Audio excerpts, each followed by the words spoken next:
beloved. We are gathered here today to solve what I feel is one of the greatest problems in physics, or at least classical mechanics, and that is we're going to go through and solve for the center of gravity of a cone.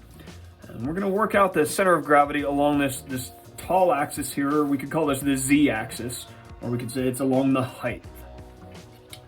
So this cone is nothing other than a circular cone which extends upward. I've drawn this as though we're looking at it slightly from above just so we can get a sense for the shape of the cross section of this cone.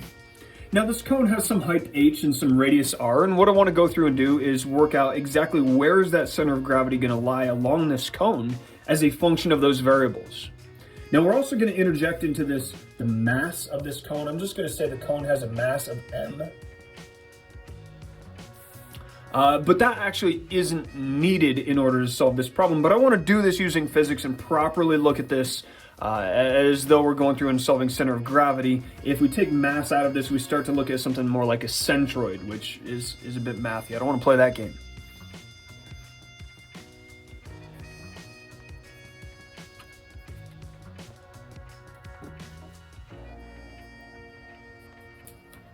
Now, center of gravity is given by this equation here, where we're effectively multiplying point masses by their positions, and in this case, we're looking along the z-axis. So we take point mass times its position, plus a point mass times its position, and so on and so forth with however many point masses we have. And then we divide that by the total mass of the object, and that gives us the center of gravity, in this case along the z-axis.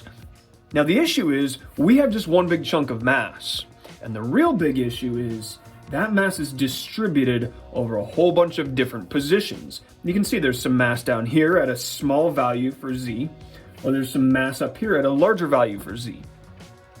And the compounding issue is that as we move farther up along the z-axis, we get more and more mass at a particular height. So what we're going to have to do is be a little bit clever in how we go through and solve this problem. And so to solve this problem, what I want to go through and do is look exclusively at just a single height along this cone.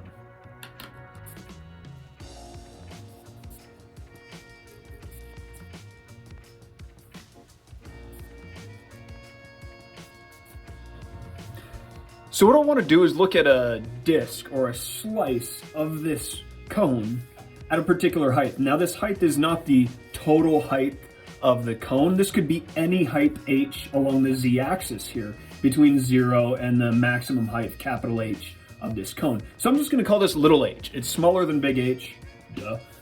So it's somewhere in here. This could be a slice down here or somewhere here. I just put it right there. Now additionally, this little slice is going to have some radius r.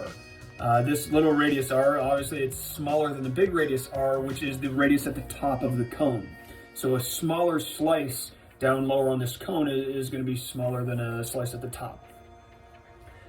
And what we're going to do is we're going to look at the center of gravity that exists simply from an individual slice. We're going to look at this as a single particle that would fit in right here in our equation. Now, in order to figure out the mass of this particle, we have to figure out a couple of things about this little slice that we've made here. So the first thing I want to do is look at the volume of this slice of cone. Now, while this entire cone is, of course, cone-shaped, this slice right here is actually just a solid cylinder. It has some area on this circular face, and then it has some height. Now, the height is not the total height, little h here, it's just the height of this slice. Now, I want you to realize this slice is all at a single height. Now, that single height is not a height of 0. It still has some height, except that height is infinitely thin. So we're going to call it dh. And dh is really just an infinitely small change in height. So this little slice right here has some thickness dh. It's infinitely small, but it's not 0. It's from the top to the bottom an infinitely small distance. But it's important we realize this term dh is not 0. But if we get over that idea and we look at this just like we would in a geometry class, this cylinder has some volume, and the volume of that cylinder, or the volume of that slice, is going to simply be given by the area of the face of the cylinder multiplied by its height. And so we get the volume of this slice. Now, there's an issue here. In the problem, we're only given the radius and the height of the cone. We've interjected into this problem this small value r. And so what we have to do is put this value r in terms of the values that were initially given to us in the problem. And in looking at this, I want you to look at this not as a cone, but as a triangle. Here we have a right triangle which is formed by the height on the adjacent side, the radius vector on the opposite side, and then the edge of the cone for the hypotenuse. And that is a similar triangle to the triangle formed by our radius vector, the edge of the cone, and the small height, h here. And effectively, when we have similar triangles, we know they have the same tangent.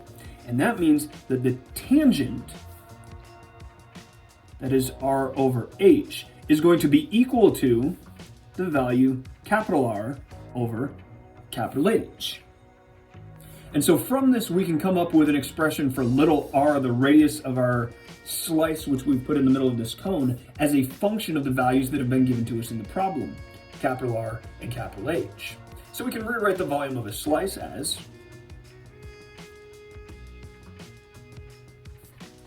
and now we have the volume of a slice of this cone. Now it looks like we're starting to set up some calculus here. We've got a little dh floating on the end of this. So let's have some fun and let's go through and integrate. Let's just see what this gives us.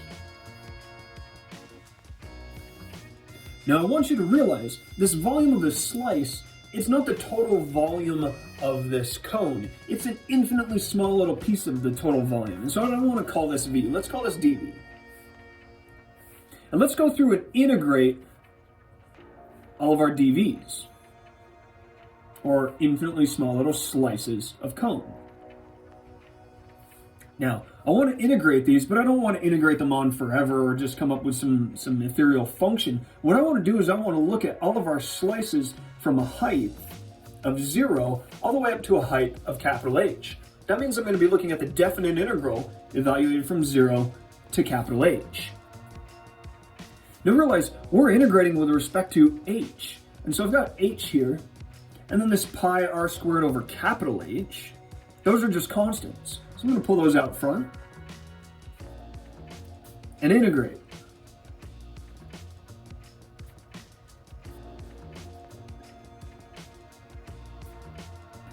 So let's take a look at what we've really done here. What we've done is we've added up the volume of all of the slices of cone from 0 all the way up to capital H. Really what we've done here is we've come up with the total volume of a cone. So now that we've found the volume of the total cone, and we know the volume of a single slice of cone, I want to go back to our expression for center of gravity here. And I want to remember what it is we're trying to do, and that is come up with the mass of a single slice at a single height, so that we can add up all of our masses at all of our different heights. So let's look at the mass of a slice. Now, similar to what we saw over here, the mass of a slice, it's tempting to call it m, but it's not going to be the total mass of the cylinder. It's just an infinitely small piece of the total mass. So I'm going to say this is dm, an infinitely small chunk of the total mass. Now, that shouldn't confuse us too much, as long as we just remember this is a term for mass.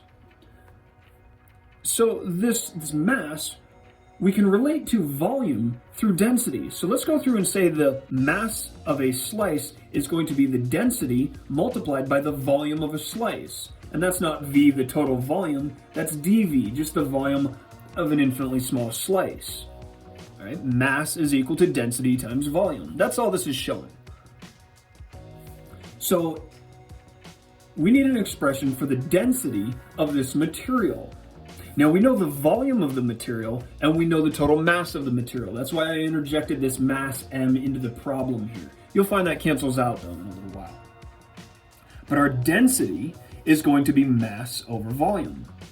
The total mass being m, and the total volume we rather conveniently already found down here, that is 1/3 pi r squared h. So now if we want to come up with an expression for the mass of a slice, we can combine our expression for density with our expression for the volume of that slice. And we find a few things cancel out. So now we have an expression for the mass of a single slice of this cone. Now again, it looks like we're starting to come up with an integral here, so just for funsies, let's go ahead and integrate this and see what happens. Now just like before, I want to look at all of the slices of cone from a height of 0 all the way up to a height of capital H. So we're looking at a definite integral again. Now, if we're integrating with respect to small h, 3m over h cubed, those are all constants. And in integrating, we come up with this expression which reduces down to m. And think about what it is we did here. We added up all the masses of all the teeny tiny little slices all the way along this cone, and we found that the total mass is m. We already knew that. We came up with that up here. So the reason I ran through this, even though we already knew the total mass of the cone, was simply to show you that calculus works. When we go through and we integrate something, it will kick out some function or value or number that means something. We just have to have an understanding of what it means. When we integrated all of our infinitely small little volumes, we got the total volume. When we integrated or added together all of our tiny little terms for mass, we got the total mass. So how do we turn this into something that will help us figure out center of gravity? Well, let's look at the numerator in our center of gravity equation. Really what we're trying to do is add up an infinite number of slices of cone here. And really what we want to do is we want to multiply their mass by their height and then add them together an infinite number of times. So to come up with the total center of gravity, all we're going to do is we're going to create an integral out of the numerator in our center of gravity equation. So I've simply rewritten this, but I've had an infinite sum, or I've showed an infinite sum here in the numerator rather than looking at individual discrete masses at individual points. So what we have is the total mass of a slice multiplied by its height. Now I wrote z here as though this is along the z-axis, but really we could say this is h to be more consistent with what we've been doing so far. So in substituting in our term for dm, and then multiplying that term by h, we get our numerator, and then here we have our denominator, the total mass. Now we already found the total mass, so we don't have to do anything fancy there. So let's clean this up a little bit before we integrate. I'm going to combine these two m's, and then you'll notice the 3m over h cubed, those are still constants. And the masses cancel out. Like I said earlier, the mass that we interject into the problem will eventually go away. You'll see we're left with no masses here now. And we integrate.